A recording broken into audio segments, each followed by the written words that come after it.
Today I'm going to be showing you how you wind your threads onto a bobbin. I'm going to deal with Perle 12 specifically because it's a thread that many people have a problem with. My threads I store into a box. So for example, this is my Perle 12 and I've still got some of my old Perle 16s in the box, and they're stored like that on bobbins. So now I'm going to take a skein of, it's actually quite an old one, of Perle 12, and you open up the header, remove the header, and then these threads are wound, twisted and wound, but they actually form a circle, which you can see quite clearly. And then you can see there's my join, which I cut. But before I cut that, I place my threads. In this case, I've got an antique oak stool, and I use this to do my threads. 2 chair ends will work.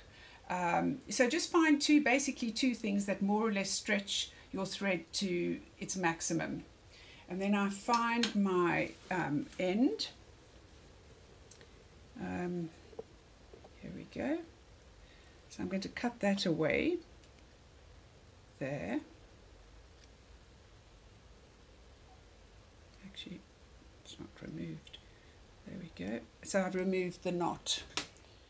So if you have a bobbin, it can give your thread quite a sharp edge to it so that you will see the little lines.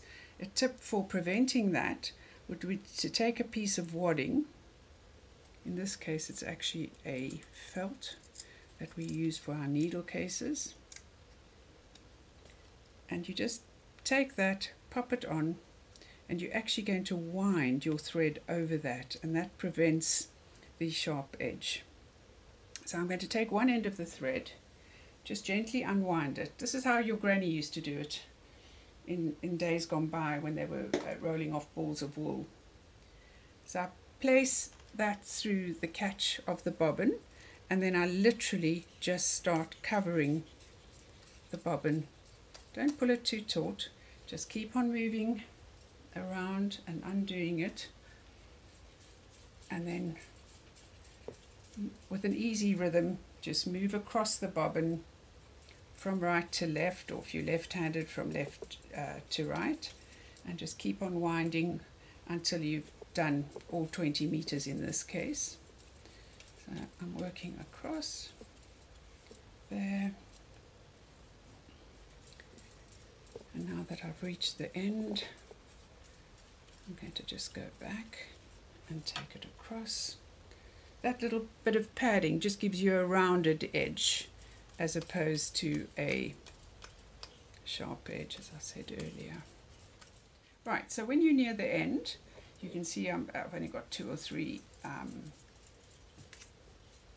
twists or rounds of the thread still over the chair.